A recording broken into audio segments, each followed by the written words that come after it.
tonight is all about what does self-care mean to you. Are you cherishing your body? Cherishing your temple? How are you feeling, healing, invigorating your body? Taking care of your body requires an elevation of the mind, body, and soul. Leaving just one of those elements out can create imbalance. In this workshop, we discuss a full holistic approach to healing one's body, oneself through food, exercise, herbs, and spirituality. So I'm going to introduce my first panelist, Vonne. Can you introduce yourself?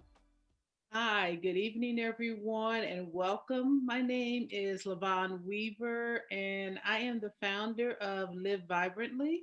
And I'm an educator and an artist, and I create beautiful affirmations and art.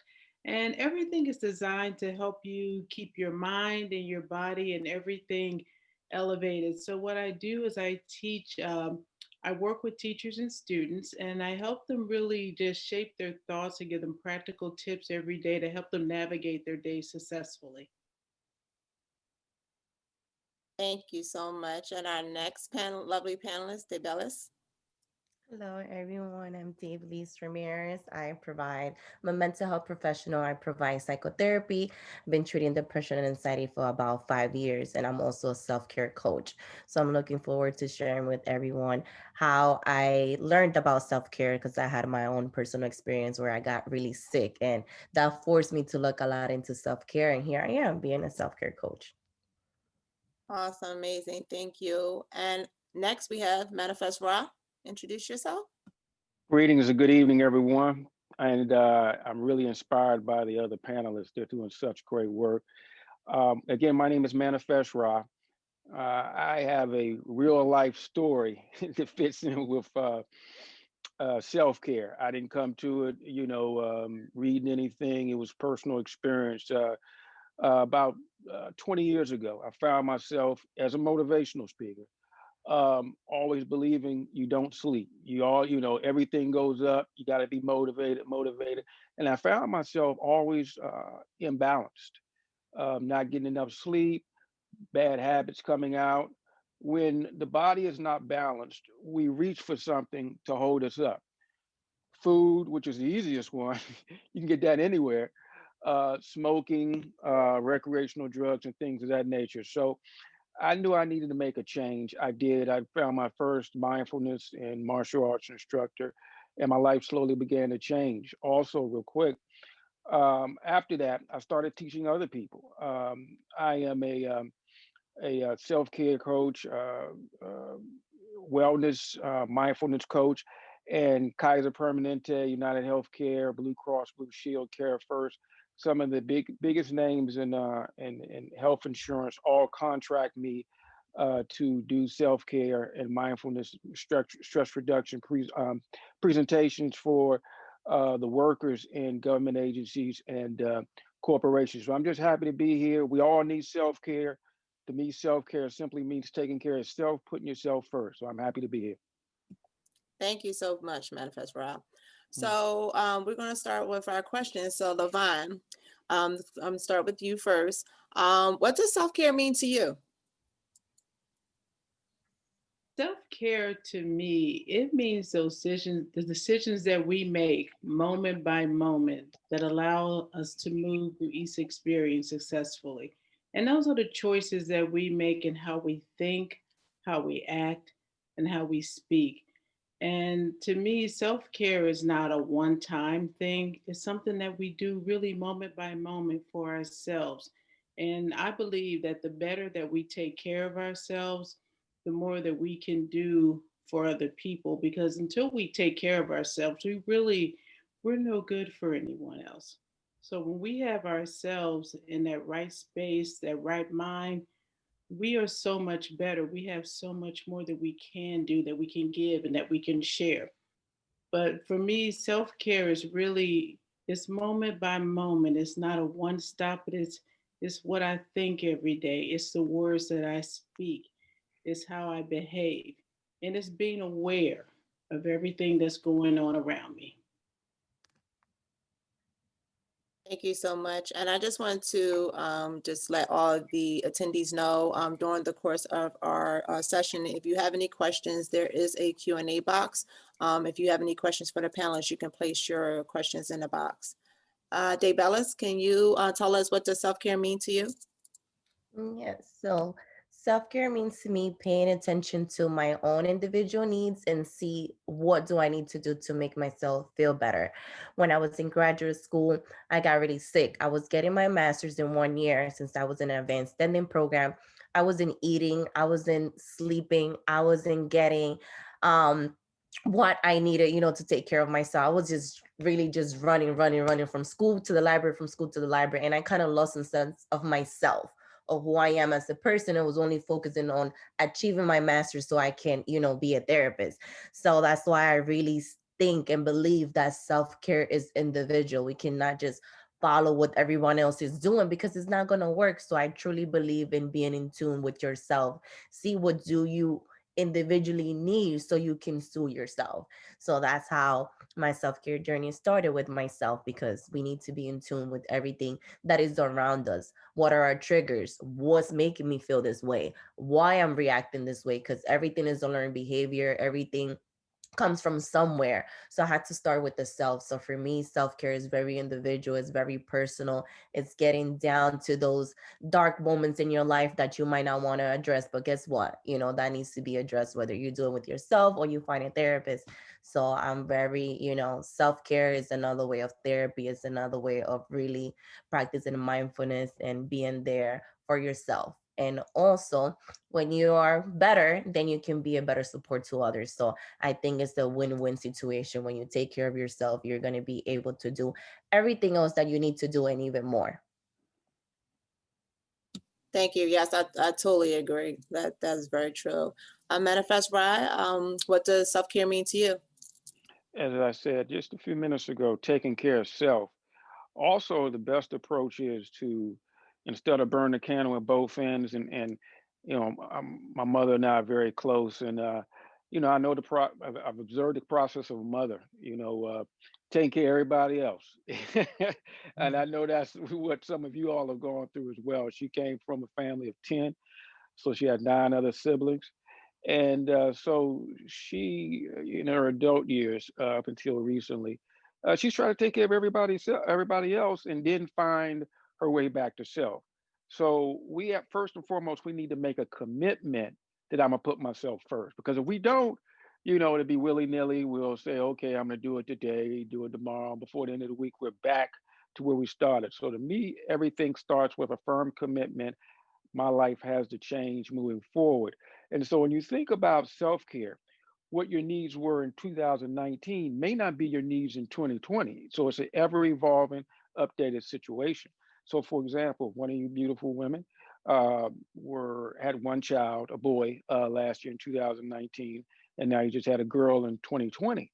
Well, your program, your self care regimen, obviously only factor one child and your partner, but now you have two, so you get less sleep, perhaps, and then so you have to prioritize sleep, then find ways to integrate relaxation as much as possible. Even if it's a 5-minute break, I'm going to integrate relaxation. So again, to me, it's taking care of self.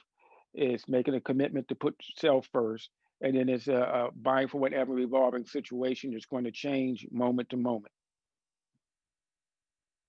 Thank you. Thank you for that.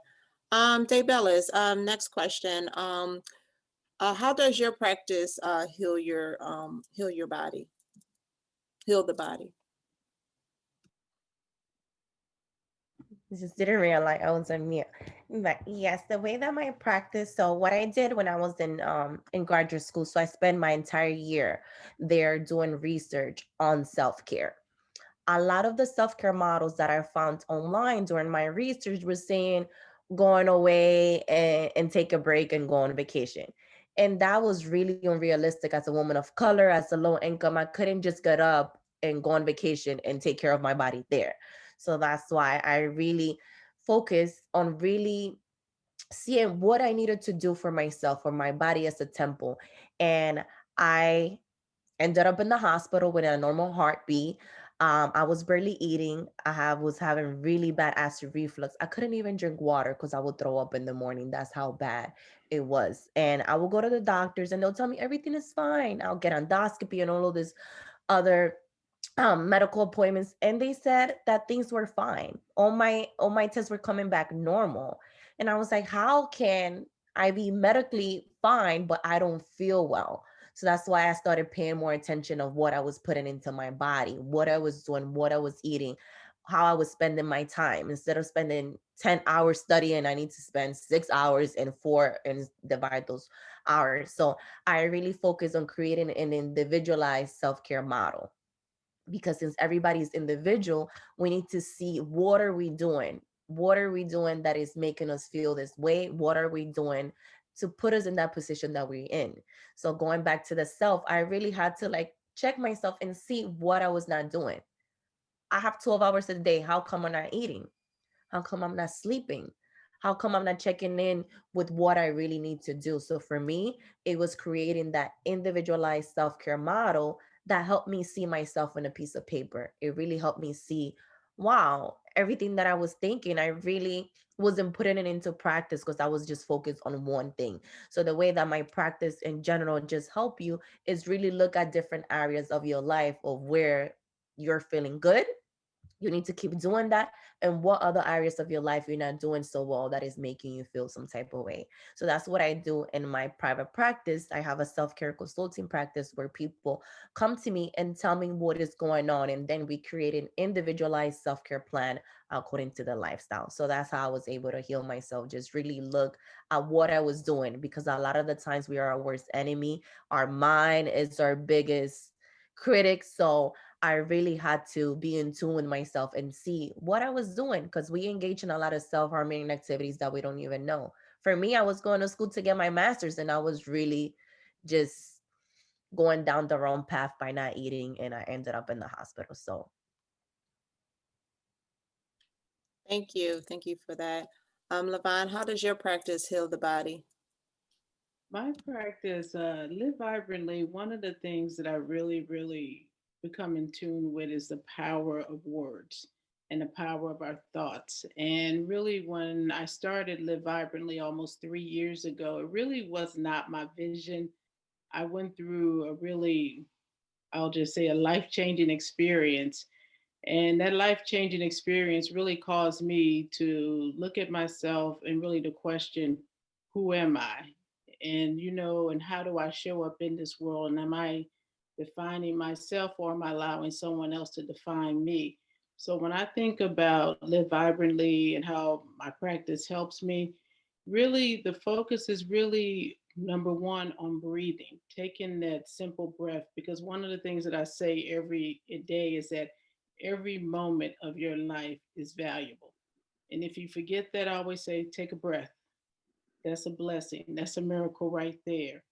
And really, just by taking that breath, to me, that's the first miracle that's happened.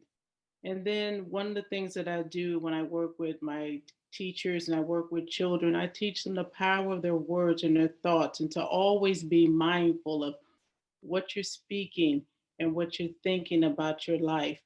That you have the power to create. Your mind is a very valuable tool, and every day and every moment we're creating.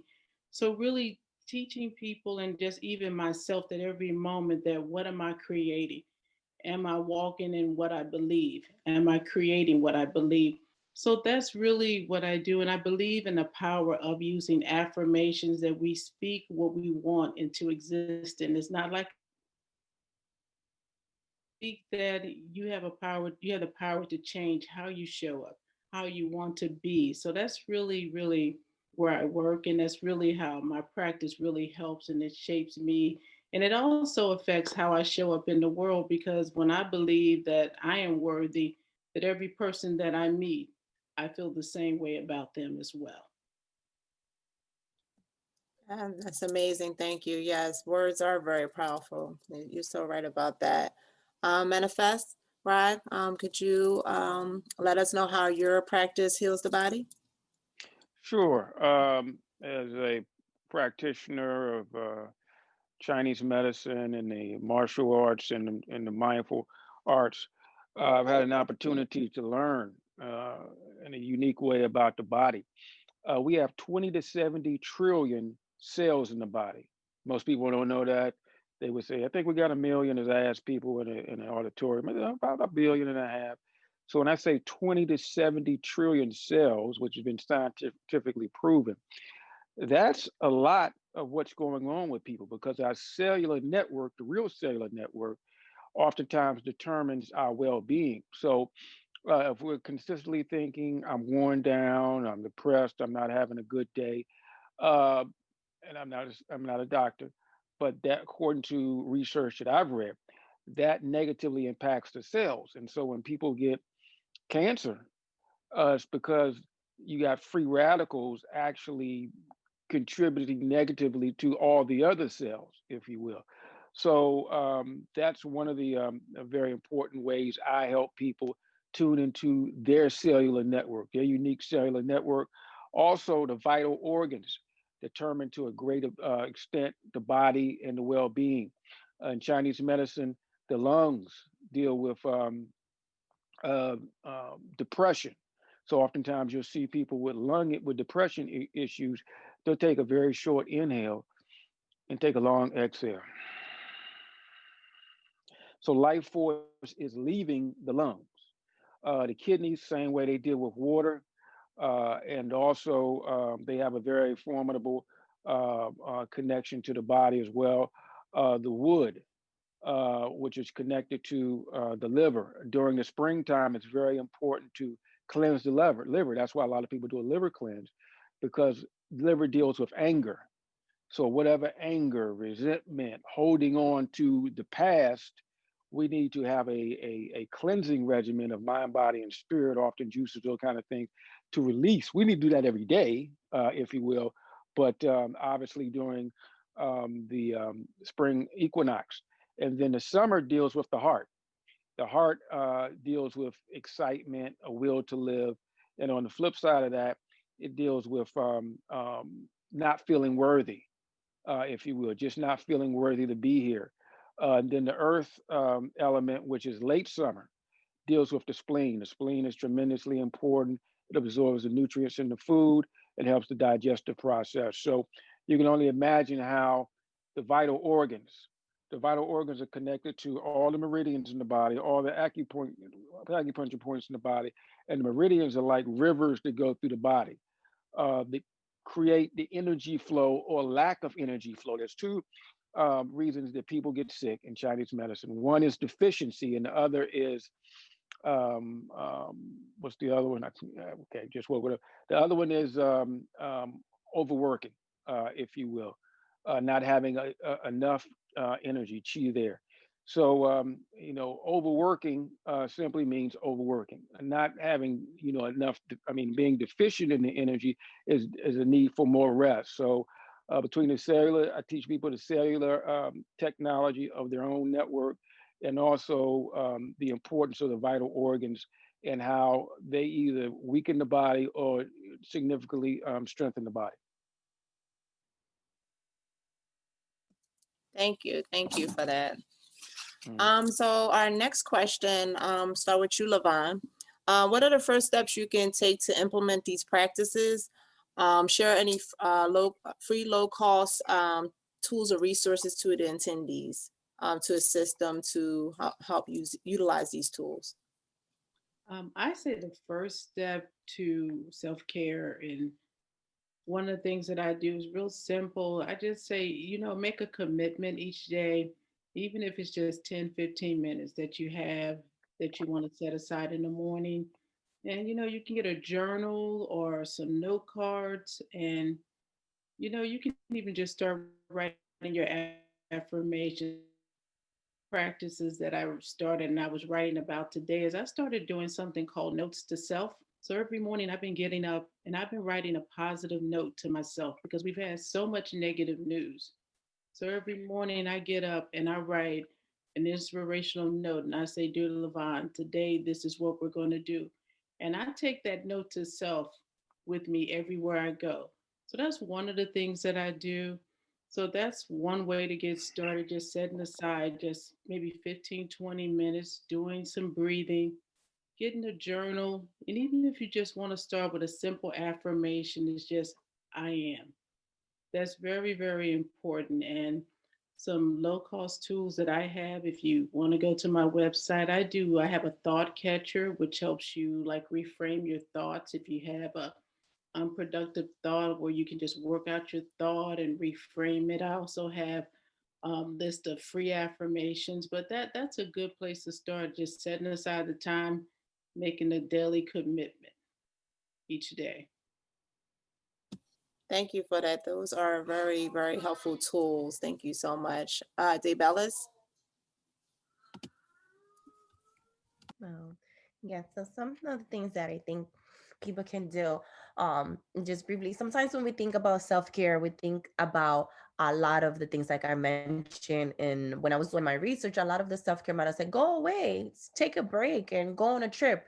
But a lot of the times we don't live that lifestyle where we can just get up and pack our bags.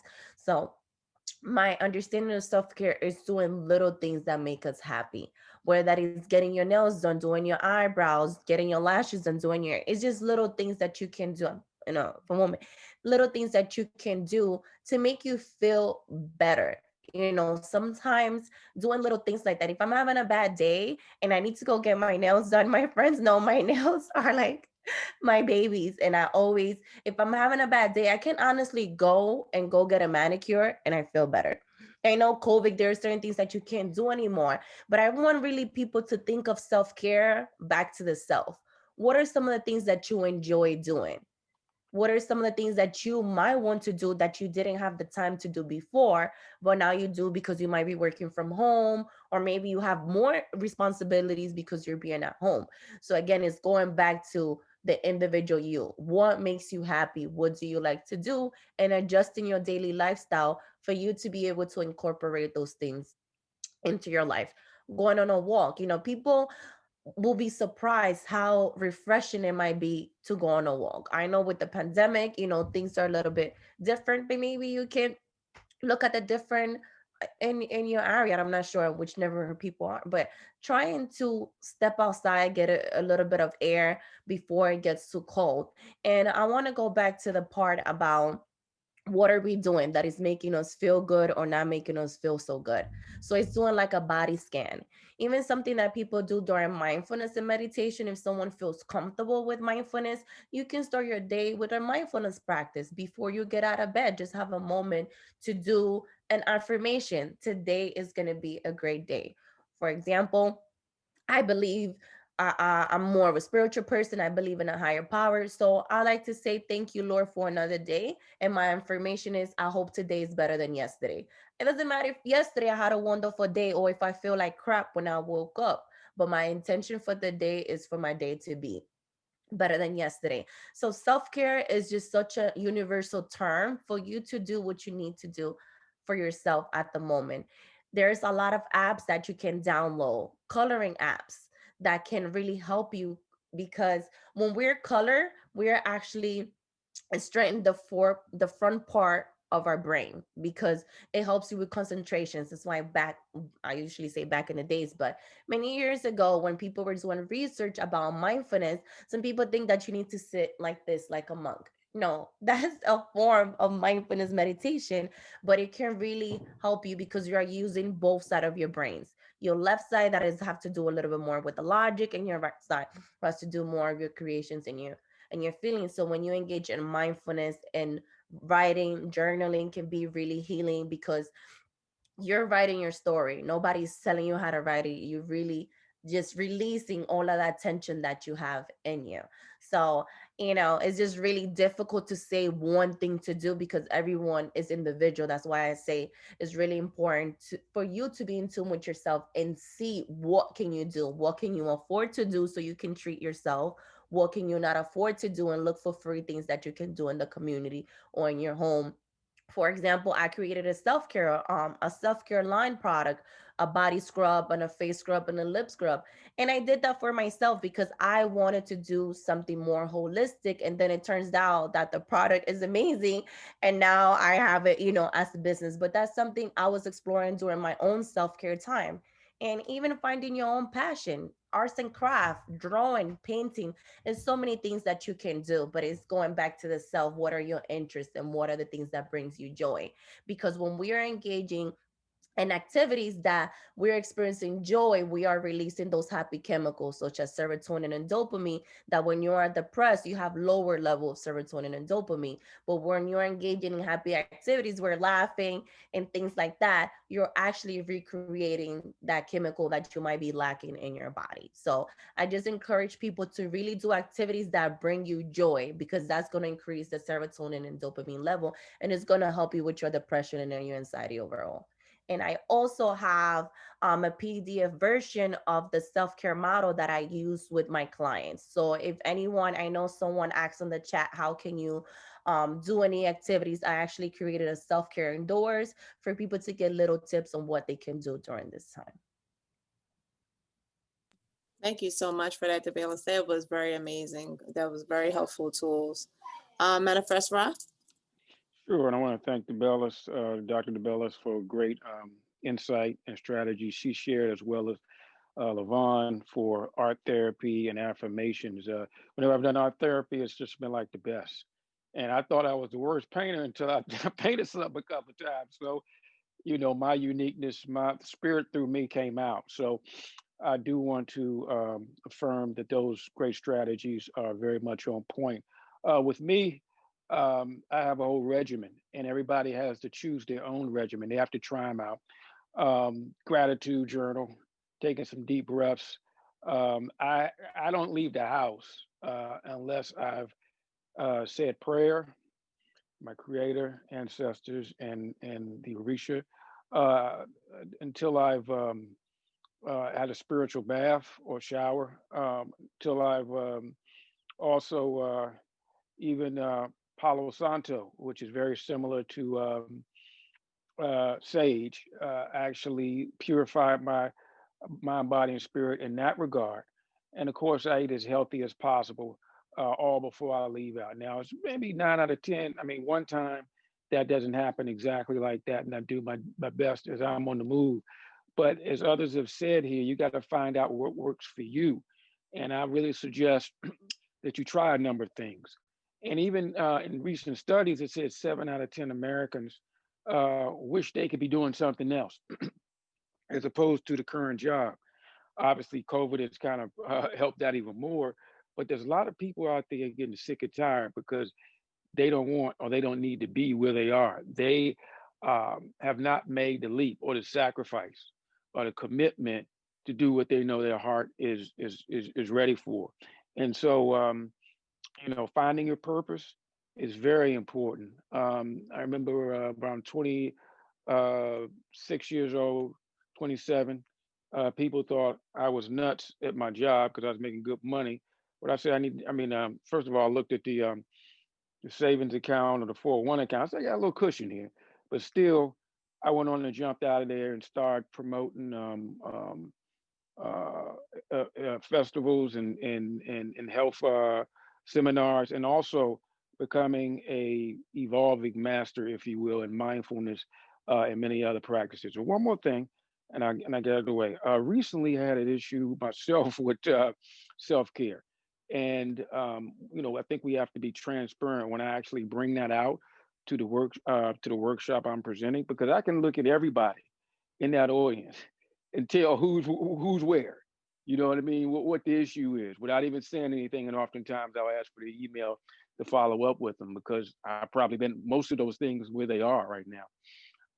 So I think it's very important that people try things like prayer, journaling, meditation, body scan, and eating as healthy as possible, and have about three or four, five things, whatever you can put on that list. You don't want to overwhelm yourself even before you leave the house. So you filled up your cup so it can run over to all the other people that you're supposed to help. family, people according to your purpose, all those things. Because if there's nothing in the cup but fumes, then we're going to eventually have breakdowns. You know what I mean? Because we're giving from what we don't have. So that's what I'll share. Mhm. Thank you so much for that, Levon, DeBellis, and Manifest Ride. You guys hit it on a nail with self care. I can relate because by me working in a hospital, taking care of my family, having my business, and also too, putting Wellness Week together and not taking time out for myself. Like you said, you get empty. So it's so self care is so important to you. So I definitely have a lot of information from all three of you guys and adding more tools to my list of things that I need to do for myself. So thank you for that. So we're going to go right into the Q&A questions. We have a question. I will start with you, Levon. How can people practice self-care during this pandemic? I'm frustrated because I want to get out and travel, but COVID is in the way. All I ever do is work and I'm tired. Well, one of the things that I do, and I do understand that, I do, like Ramirez said, I go for a walk every day. I do. I put on my mask and I go early in the morning and I just take like a 15-minute, 20-minute prayer walk. And I love music. So one of the things I do, I either get my music or my favorite podcast, and I use that time kind of to get my mind together. So that's been one of the things that I've been doing during this time. And another thing that I've been doing is I've used this time to discover some neat things about myself. Like I am a creative, and I love art. So I've been doing a lot of art therapy, and there's so many things that I've thought about making I didn't get a chance to. So now I've had an opportunity to, maybe you can write down some things that you've always wanted to do and just fill that space with it, and just give it a try. But I definitely would definitely say just try to get out every day and get some air. And like I said, I try to go early when people are not out, and then I use things like art therapy to fill my space, to fill my time.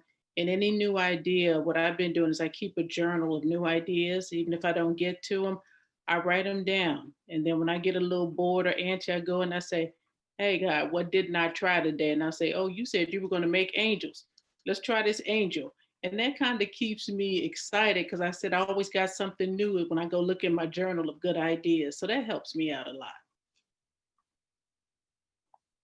Awesome, awesome. Before I actually move that question to DeBellis or Manifest Why, the attendee want to know, one of the attendees want to know, how does the thought catcher works? They would like to know more about that. With a thought catcher, oh, great. Okay. So, what I do with the thought catcher, and it's a process I do kind of every day. If I find myself thinking an unproductive thought, I can do it mentally. So, I may say, hey, what was the thought I was thinking? And I can just give an example. I had someone kind of get upset with me yesterday about a mistake I made with some data. And, and normally my mind will say, oh, she's mad at me or she's upset with me. So, I write out the experience that I had. And then the second part of the thought catcher asks, how does this thought show up in my life? So for me, it took me down the path of I just kept thinking about it all day. Oh, I made a mistake. I messed up. I'm a horrible person. And what I do with the thought catchers, I look at those thoughts and I say, okay, are these things true about me? Am I horrible because I made a mistake with one piece of number or data? No one got hurt, no one died. And then what I do is I take that thought and I reframe it. Even if, Levon, I forgive you this moment for making that mistake. How could we have made it better? And just make, two action steps. So the thought catcher, what it does, it stops you kind of in your track from going down that rabbit hole of, oh, this happened to me. I don't like this. You stop and you just reframe that thought. How can I replace that thought with something more productive? Or how can I do something that's a little bit better right now? Awesome. Do you have is it a jar that you use for the catcher works? You can do, actually, if you go on Instagram, you can download as a worksheet. Or another thing that I do a jar where I throw a positive thought in it every day. It's called a jar positivity. You can also do that. I write a good thing that happens every day and I put it in a jar. You can do that as well. Yep. Awesome. Thank you. Thank you. Daybella, so Manifest Rod, if you want to chime in on that question. Read the question again. How can people practice self-care during this pandemic? I'm frustrated because I want to get out and travel. COVID is in the way, and all I ever do is work, and I'm tired. So that person wants to know more different ways, resources that they can do things, whether it's in or out, to help deal with this pandemic. Okay, Manifest Right here. Great question. COVID-19 presents some challenges, but for many people I've spoke with who are into meditation and things of that nature, they've seen it to a certain extent as a relief. You know, driving around a city or another city, 2 hours out to just get to work or having to go from one site to the other. And so working from home gives people an opportunity to relax a bit, um, and kind of pick their times to take a brief break and things of that nature. So I think any situation is about how we perceive it. So my, strategy or suggestion is, we have to understand that life is unpredictable. There's highs and lows, ebbs and flows, ups and downs, and those happen every day. And so the best approach is actually breathing because it's right in that center. This is where 80% of the immune system is located. And so when we control our breathing, we control our mind. So, anybody that's having excessive thoughts, I would really tell you to just sit up a little bit. You can be in the bed. That doesn't necessarily always work for me, but everybody has their preference. And I just breathe. And there's even breathing techniques where you breathe to the count of 4, hold it to the count of 7, and let go slowly to the count of 8 to really emphasize letting go of whatever you're holding on. One other thing is that so many people use technology after 8 or 9 o'clock, even during this time going into the winter season. And so our bodies are naturally, we all have a unique rhythm within our own being. Some people naturally get tired around 7:30, some others 8:30, some others 9, if you will. But from my observation, oftentimes people will acknowledge, okay, that's my rhythm saying I should go to sleep. And then they actually charge it up, go eat a turkey sandwich, turn on the news or the blues, I would really say, or something suspense where it charges up their body and they miss the sleep cycle. So now your thoughts are always going, your body is excited and things of that nature. So I would really suggest, because a lot of people have this problem with insomnia, is that you shut the technology off, uh, ideally an hour before you go to sleep. If 30 minutes even works, so forth and so on. The only reason you would use technology if you wanted to play some water music, river stream, ocean, if you will, that relaxes the body. Always have the lights dimmed down because lights actually waken us up, get out of bed.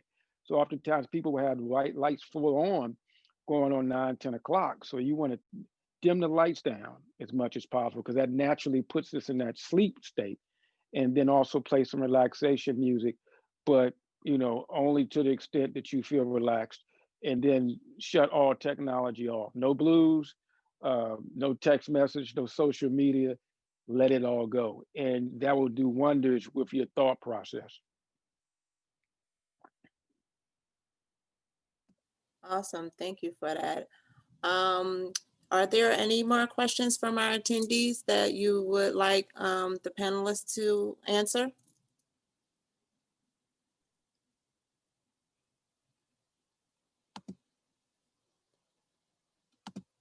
While I wait to see if anyone else has any more questions, in regards to our children, what type of resources are good information you can give our attendees for our children? Because I know our children definitely at a young age needs to learn about self-care, and also whatever age they are now, getting these tools and these resources right now, so that way when they grow as an adult, it carries along with them.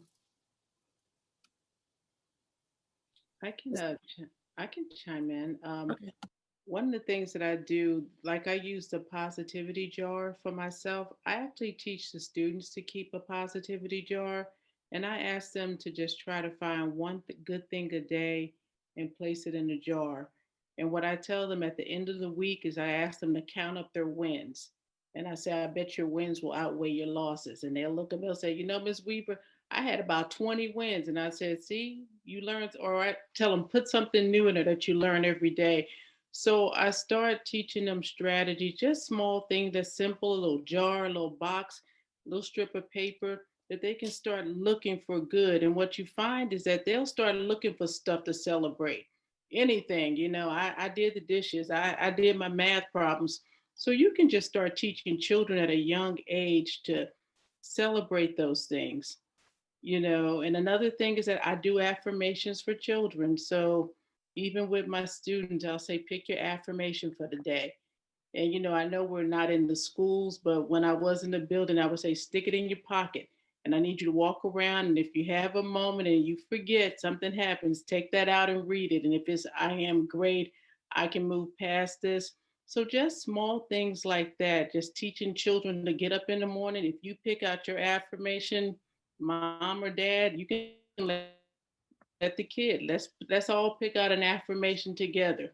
Things like that are really helpful. And I like to teach children also to pick a word of the day. Pick a word of the day that you're going to become. So my word might be rise. So I'll say, well, everything that happens today, I need you to rise above it, rise to the top. So just small things like that. And they don't cost anything, but you're teaching children to retrain their mind and to catch those thoughts. Yes, and I would love to chime in on that as well. Mhm. Yes. Prior to me becoming a psychotherapist, I used to teach for kindergarten and first grade for the summer camp. So I spent a lot of times with little kids. And I also wanted to be an art therapist because I just, the art and the connection. So say, for parents, you can go to the dollar store. They have canvas. They have markers. A lot of kids express themselves through art, and it's so relieving. Kids wanna before when it was like free time, they always wanted to paint or do any arts and crafts. So for parents, I suggest go to the dollar store and see what can you afford from a dollar store that you can really get for your children, have some entertainment in the home. It can be very hard for children to just stay in the home.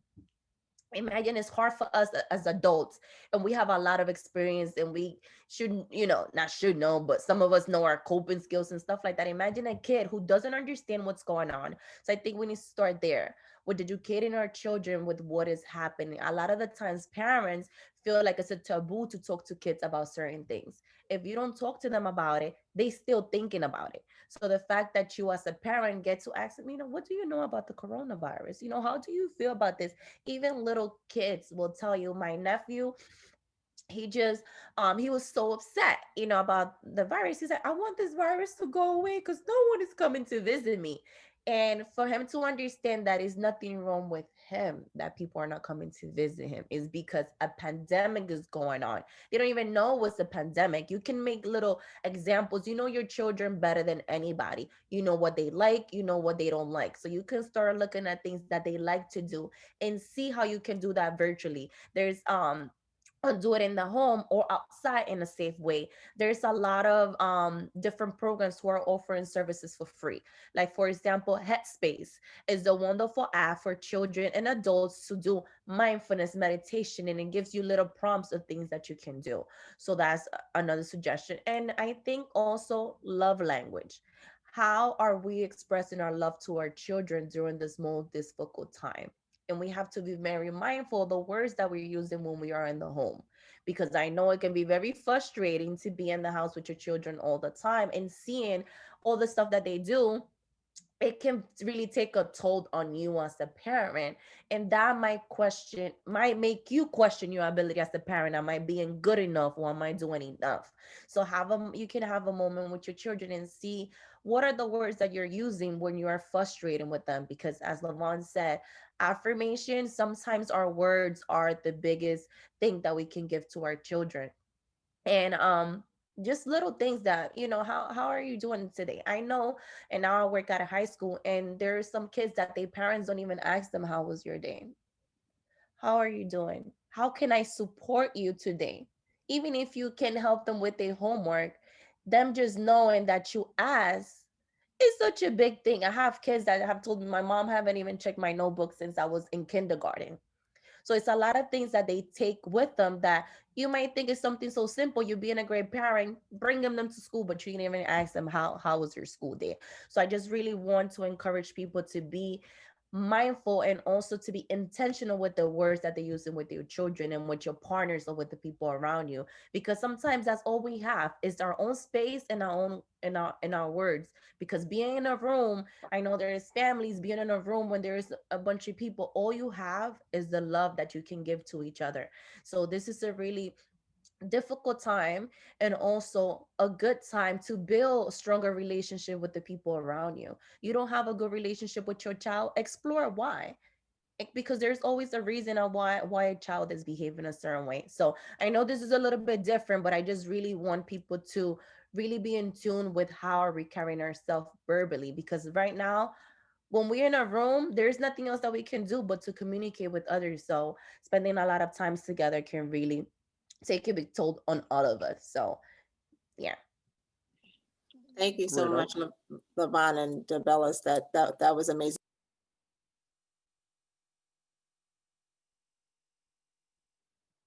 I'm sorry, the Vonne and DeBellis. If you guys can just drop in the chat box about the app you were talking about, DeBellis and Levon, the positivity jar, any other helpful tips that our attendees can take away, you can drop those in the box. So Sabrina, if possible, I'd like to make a quick comment on that question. Parents, children follow what they see from parents. So if they're trying to, or they have instructors or other people, counselors at the elementary school and middle school, who are trying to integrate meditation, but when they go home and see mom and dad, they're almost choking each other out, arguing at each other, stressed out. They don't know any system, regimen, or how to release their stress for the day. That's what they're going to follow. You know what I mean? And so I remember I used to be a PE teacher for sixth grade in elementary school, and I was teaching children meditation and talking to them about healthy eating and so forth and so on. And they really enjoyed the meditation because at fifth or sixth grade, they haven't been through a lot of the personal experiences that their parents have been through, life challenges and things of that nature. Now, obviously, that's changed a little bit now with COVID, where a lot of the children are stressed out, things of that nature. But I remember asking the students after they got through with the meditation, I said, you know, how many of you all, and I talked about stress and emotions and things of that nature. I said, how many of you all here have parents to come home and just go off and dump stress on you? About 40 people in the class, students in the class, every one of them raised their hand. That's what they're following. And so I asked the students, I said, well, what are some of the things they say? Well, mom, well, I open the door for mom. She just tells me to get out the way. You know, and then another one said, you know, he opened the door for mom. And she said, go wash the dishes. He said, mom already washed the dishes. He said, wash them again. So these are the ways in which parents are showing their children how to deal with stress. And so imagine this, and I've seen this happen now. Parents start to be more meditative throughout the day. The students, the children will look at that and be inclined to do that eventually themselves. And so then it will be a family process as opposed to the parents doing something else out in left field. And we're all hoping that the children get it together. Um, you know, the way I see it, they're going to follow what they see from the people close to them most of the day. That's their parents. So as parents, as adults, we have to integrate this in our lives and make this a healthier process where our children are always watching and saying, okay, I'm gonna meditate today. I'm gonna eat an apple. I'm not gonna eat a Snickers bar. I want some of that smoothie, mom and dad. And that's how I came up. My parents emphasized health and wellness, and I saw my dad lifting weights and and making smoothies and things of that nature. Eventually, a few years later, that was my path. And one other thing, my dad used to always make me read Ebony magazine. My brother and I, before we go out and play. I mean, we thought he was the craziest man alive. But eventually I came to enjoy that. He made me read real quick a story about a brother in Charlotte or ATL who owned his own public relations firm. When I got down to Florida A&M, well, guess what my major was? Public relations. We follow what our parents do. You're so right. Everything that you said is 100% agree. 100% agree. Well, I will say if we don't have any more questions, we will be wrapping everything up right now.